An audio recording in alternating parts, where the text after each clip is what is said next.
Hi everyone, Sue's Journal Adventures here.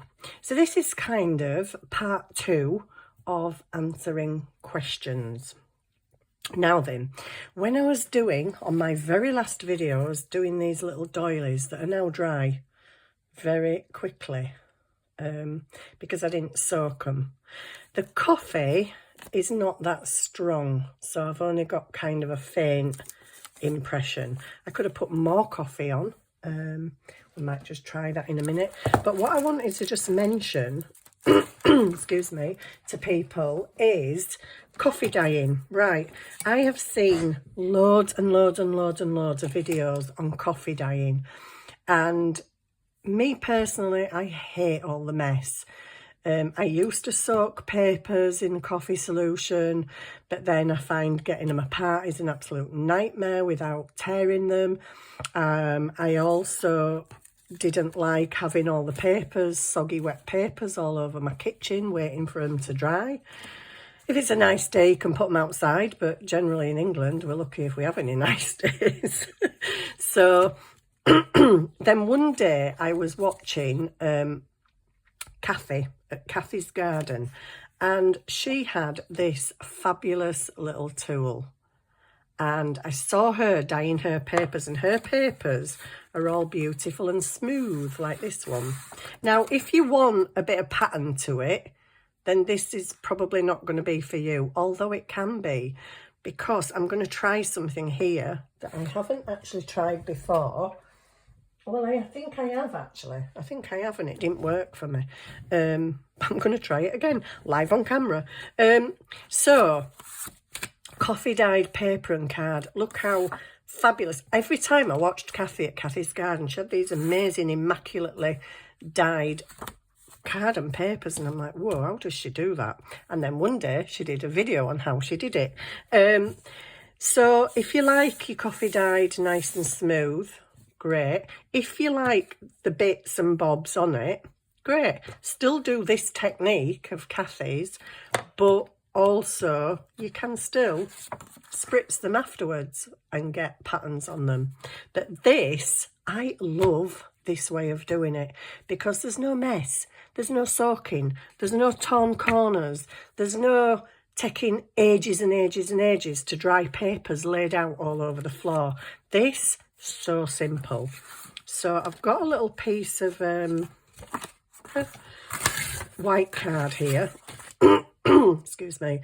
I'm just going to put some coffee into this little dish because obviously I need some coffee. And I think this coffee solution is possibly not as dark as it could be, which is why I only got the light effect on the last video. You can see it. You can see the pattern, but it's very light. So, but all she does, I don't know if you can see, let's bring it down a bit. She just dips the edge of the sponge in the coffee. These, I got this on eBay. I think you can get them in kids' painting packs. If you've got kids, you might have a pack of sponges. Just go and check, because if there's one of these, it is an absolute lifesaver when coffee dyeing. So you just literally brush it on. Whoops. Don't move the paper. Brush it on. You can get all your edges neat. You can get it all neat. Now, I used to do it, excuse me again, groggy. I used to do it with a tea bag. And what I used to do is run the tea bag over the paper. But then sometimes you can see the tea bag lines. Or sometimes I'd use the tea bag scrunched up just to stipple the paper to get different designs. So if you want to use whatever you want to use, but this to me is a fantastic idea because your paper isn't exactly soaking and it takes a few minutes to dry. If I want it darker than that, which I do, because that doesn't look anything like that, then I'll just wait for it to dry and add another layer. This coffee solution is a bit weak, to be fair. This must be one I've used for something else. So I'm just going to set that aside. And then I was going to try with a piece of this that I'd pre-coffee dyed to see if I can get it to stencil onto the coffee dyed paper so that it looks a bit darker. But with this coffee, I'm not right sure that's going to happen. So I'm going to spritz that paper. I'm going to lay that on it. And then I'm going to spritz again. I know I've just done this on a previous video, but this is a bit different. I'm wanting to see if I can get this coffee dyed card to get an impression on it. Maybe it will, maybe it won't. Maybe it'll just be a big blobby mess. I don't know. I don't know till I lift it up. Yeah, it's a big blobby mess. So no, that doesn't work. Okay, why didn't it work? I think maybe, just let me try that again, because now I've taken most of the coffee off the top. Would it do it without spritzing? Let me have a look. I think there's actually too much coffee on there, but I just wanted to see if it worked. And the answer is no. That was a very short demo. So yeah, oh, it's worked on there. It doesn't normally work on the bottom one for me. The bottom one usually just goes a big mushy mess. But anyway, oh well, it's all kind of running together now, but that didn't work, but it's okay. I'll let them dry because they're still usable pieces of card stock. So that was the coffee thing that I just thought about after I'd done the last answering questions video. Excuse me. And I thought I'd show you this because this has been a lifesaver for me, because I absolutely hate dipping, drying, soaking, all that, putting it in the oven, faff. It's faff to me, it's faffing. I don't want faff, I just want paint, move to the side, let it dry. 5 minutes later, turn it over, paint the other side, done. And you can do loads of papers really quickly. So that is one way of doing it with this. I think this was £2.70 on eBay.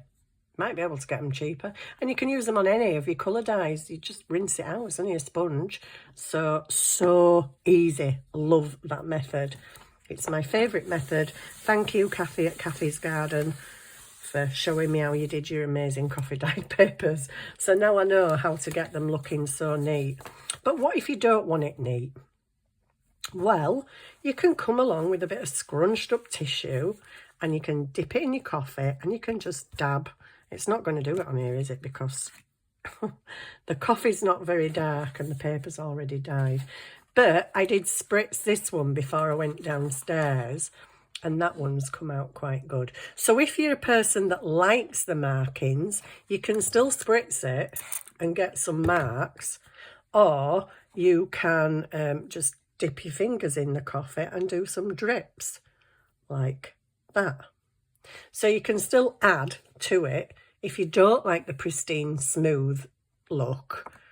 I mean, look at that. That's cool, isn't it? You know, I just sprayed that before I went downstairs from the last video. So I'm just going to pop these over on my ottoman so they can dry, and hope and pray that the cat doesn't come up and decide to jump on the ottoman, because that's where they sit. Right, the next thing was another question. I'm just going to soak that up with a bit of that and put it in the bin. And a bit of that, actually. Put that in the bin. There we go. Ooh, look at me all clean and tidy and like I know what I'm doing. Why did I get that out? I don't quite know. I don't know. I don't know, because I've just showed you that one, so you don't need to see that. I'll just stand that one there and plonk it over there. Right, the next question I've been asked was from, oh my goodness, Patricia wanted to know how I choose the papers. Let me go up. How I choose the papers for my signatures. Right, a lot of people will probably have a pile of book pages, a pile of ledger, a pile of coffee dyed, I don't know, a pile of patterned, and they might just take from each, no specific order, tap them all together, fold them in half, and that's it. I'm a little bit more picky than that, as you will know if you watch me regularly. I like to know how things are going to look next to each other. I would hate something like I don't know, think of an example, Sue. A bright red page next to a bright orange page. Not that I'd ever had that, because I don't really like those colours anyway. But yeah, I'd hate to turn that over and that's bright red and that's bright orange. That would just bug me. I need them to complement, or I guess you'd say I like my papers matching. So in answer to Patricia's question, I do select my papers. I'll get a big wad of papers and just pile it up on the desk and right, I want them. And then I'll start going through them. But I want them in a specific order. So I've got patterned, I would then have plain. Because then, in the right place there. Because then, it doesn't matter what you do on there, because you've got a bit of pattern on that one. So you can literally leave that one. It doesn't look odd with those two together. Now, if I've got that's very lightly stenciled. You can barely see it. But it's a stenciled next to a normal coffee dye. They look okay together. They don't look out of place. That's when I've run the tea bag off. Not quite a great look, is it really? I've got a patterned stamped next to a plain. This is just me. There is no rhyme or reason. You can just slap a load of pages together, fold them in half and sew it. It doesn't matter. If you're like me though, I like to know what's next to each other and if it looks right. This, because it's got pattern and colour, I would only have a plain page at the side of that, or a page in one of these colours, like a pale pink page or an aqua coloured page. That's how I work. I just like things that match. But because I'm trying to keep this journal that I'm making fairly neutral, I mean, there is going to be colour in it. There's going to be colour on the pages in the things that I've made.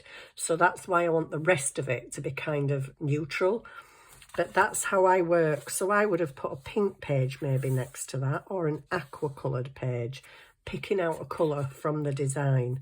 Again, I've got a doily that's got a bit of pattern on, plain. It's next to plain. Excuse me.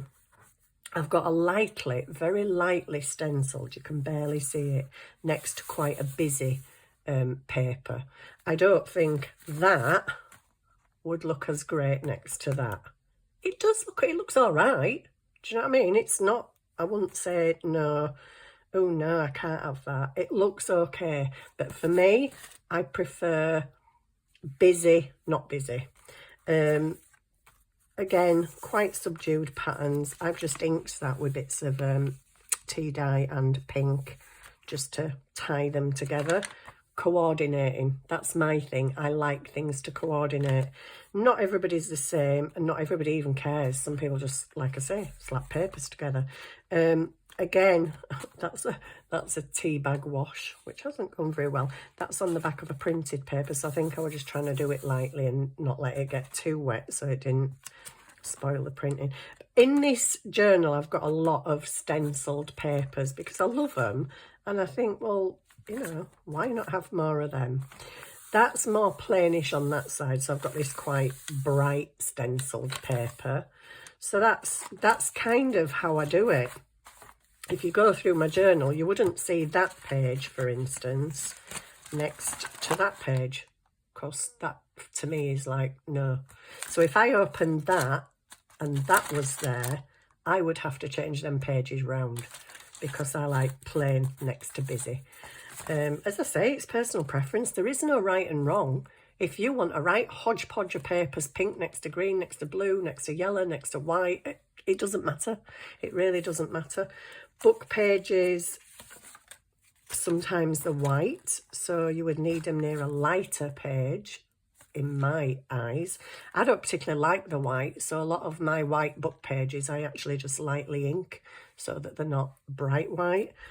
Again, I've got plain next to patterned. I've got patterned next to some ledger, which I don't mind that because it's not a big in-your-face thing. And then we've got plain behind. So I like that because if there was a pattern behind there, I'd need to know that that sat on the patterned okay. So for instance, would that look okay?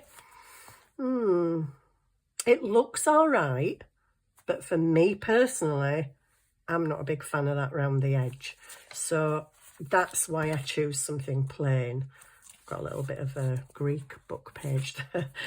It's a bit random.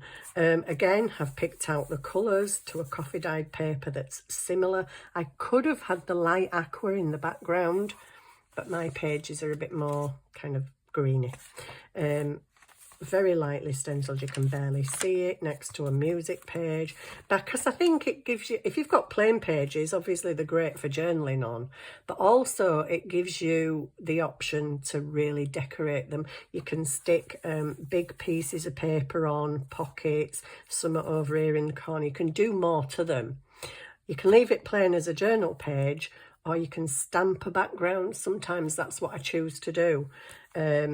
So it being next to music page, I probably wouldn't stamp an intricate pattern on there, but I may stamp something on there to have a background and not just a, you know, a boring page. These two, I'm a bit like that, but I don't mind them together because that's just one big image, so I don't mind that. This is one I stenciled. I love that next to this because I don't know if you can see it. Just let me pull it over a little bit. I used different colours. So I did the stems in brown and then I put some very light colouring on the flowers, which kind of ties in with this bookend paper here, which I love.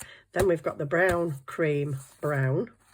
So what I like is when my centre page is open, it's got like a frame round it. You can't fully see that because we're not in frame.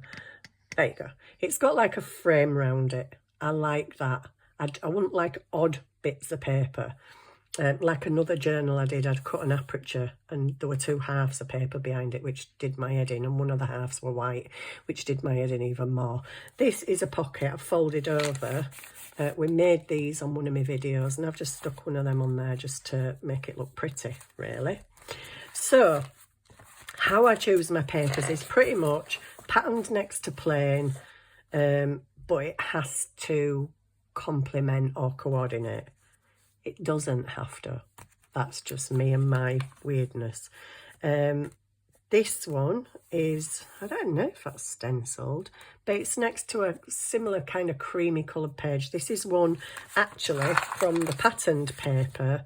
I've used inks and a bit of stamping just to try and mimic this paper a little bit. So I don't mind that. These were they're like little mini file folders. I printed them out from somewhere and they've got the tab. But if you put it into the spine, the tab were like down here, and I thought it was pointless having a tab if you can't see it. So I decided to cut it off, and that's a pocket, but you can still see the tab on the edge of the page because I like that. If it was in the book, this is actually the bit I cut. If it was in the book, your tab would have been down here. So I'm like, oh, pointless having a tab there. Unless you were going to have it as a flip out, which I could have done because I've printed on the inside as well. So I could have done that, but I like this, you know, sticking out. So that is now a pocket. Again, plains next to something on. Stenciled next to plain. That's stenciled, but it's next to a pretty page. But I kind of think it goes, and this is my coordination head, because I've got butterflies on here and there's a butterfly there. So it kind of ties together, if you know what I mean. And it's a bit darker down here. You've got the darker coffee dyed image. Quite like that. Here we've got stenciling, but next to plain. It's just my way of doing it, but if you're choosing papers, I like to make sure that they look okay together. If you open it and you think, oh my days, that looks hideous next to that, take it out, change it round. This is stenciled, but it's not come out that fantastic. It had a big white bit at the bottom, so I've just stenciled that with my inks through a stencil. And that's a paper bag that I got somewhere and I absolutely loved it because it's got a cat on it, so that has to go in there. I wouldn't like that on a mega fancy background. Could have it on a different colour so it pops out more, definitely, because that is like coffee dyed on coffee dyed. Some people would think, well, that doesn't really show up much. You could put a different colour under there, a lighter, maybe like a tea dyed, might look nice under there, but I'm quite happy with what I've got. Again, that's very lightly stenciled, but so light you can barely see it. Then I've kind of got 2 pages similar together here, but then I've gone with lots of colour, so that's the way I do it. This with this looks fab. I actually don't know why that's there. I'm desperate to use that little bit of paper. I thought I had more of it, but apparently I don't. But I think it looks a bit random there. But anyway, and then we've got the greenie next to brownie. So you might think that doesn't really go through, but I've brought in the leaf pattern just to try and tie it in. I may even ink a little bit of green around the edges. In fact, have I done that? No, I think I used brown. But that's just a book page. A very white book page that I've inked. I'd inked it underneath, but I stuck a piece of this brown tissue over it, and then I stenciled on it. But yeah, I'm not 100% on the green and the brown together, but because he's a woodland animal and that makes me think of woodland, in my head that goes. So so that's it. That's just my thought processes. Not having lots of pattern next to lots of pattern.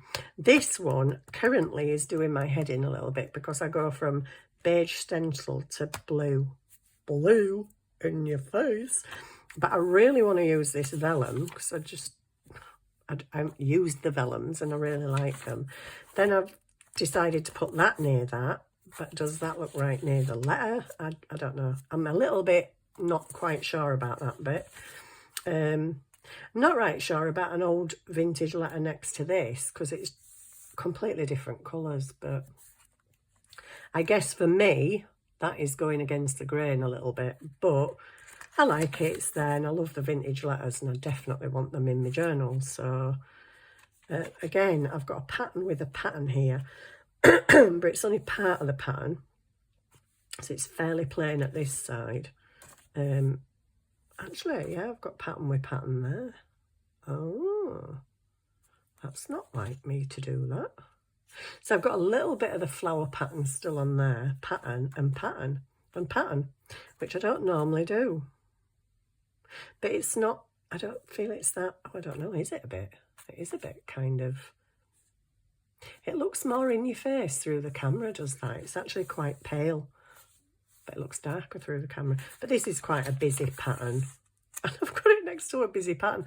Just poo-poo everything that I've just said. Everything I've said has just gone out of the window. I think because I was getting low on my papers that I wanted in my journal, I'm just kind of trying to find where they do sort of look okay. And because that's a flower and that's diamonds, it does look a bit busy, actually, through the camera. Looking at here, it doesn't look too bad. It is a bit head messing for me, but on the camera, it looks really bad. That looks like real big pattern next to big pattern. Anyway, I can always move them. But then I've got pattern next to plain. Maybe I should slap that plain. Oh, no, because I can't have that near that. This is my butterfly page I did the other day. I absolutely adore that page. I cannot even tell you how much I love that, especially near this torn edge. So again, we've got plain, patterned. What's going on here? Uh-oh, uh-oh. Got a bit of gluage going on there. Yeah, this is the hearts flips that we did. Just flippy pages, but the little hearts continue. Again, colour next to that. I'm not mad keen on that ensemble, but you know, it's there now. It's there. I think sometimes I have to step outside the box and think, so just stop being so fussy. But yeah, I'm a coordinating gal. I always have been. This, again, was another one of them file folders. I didn't want to do the same thing. So I thought, how can I keep the tab but use it different? So I've put it down and it's going to go, that one's going to go off the top of the page. That I don't think looks too odd at the side of that. I may glue that down and have that as a pocket. Not sure yet. But yeah, pretty much it's plain pattern, apart from that book that made me out to be a liar. This is plain, bit of book page. I don't even know if that's staying in. On this one that I stenciled, what's on the back of there? Another stencil.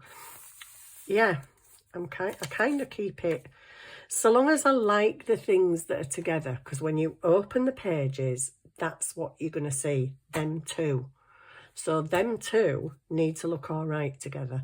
I chose to put these on here because I wanted it on a plain coffee dyed page, but this has pinks and this is pinky stenciled, so it ties in. Yeah, I think you get where I'm going. I like things to tie together, and when I open a page, I like both pages to look cool together. I'm not even sure about that writing paper next to that, but it's in and it's staying because I've got to jump out my little box every now and then. Yeah, so I had rather a lot of stencil paper that I wanted to use, which is why sometimes you will see stencil next to stencil, because some of it's only subtle stenciling. I couldn't say that, subtle stenciling. That's one I've stenciled with inks, and this is inked. So kind of, we've got tea dye in there, we've got a bit of brown, we've got pinky, the orangey, well, it's the tea dye that's a bit orangey. This is orangey, bit of pinky, greens. I just kind of thought it tied together. So there you go. That is my process of picking papers. It's not everybody's process, but I'm a bit of a fuss pants. And I was going through thinking last night, what is going to go in this pocket? Because it's, as you open the journal, this is the first thing you're going to see.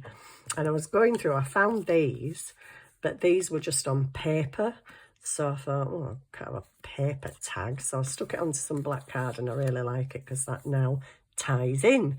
It coordinates, it matches, it doesn't look out of place. If I put a very bright, I don't know, colourful thing in there, it don't quite look the same.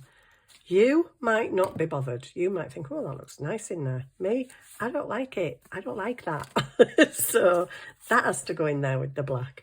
And then I found this one in my stash. This is from a printout. And I just thought, well, it's got all the flourishes, and there are, you can't really see them very well, but there are flourishes in the background of this paper.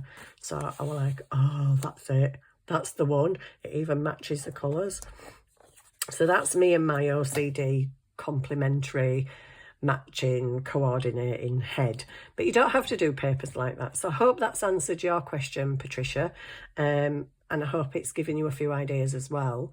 If you're not sure how to put your papers together, just make sure that when you open whatever page, they look okay together.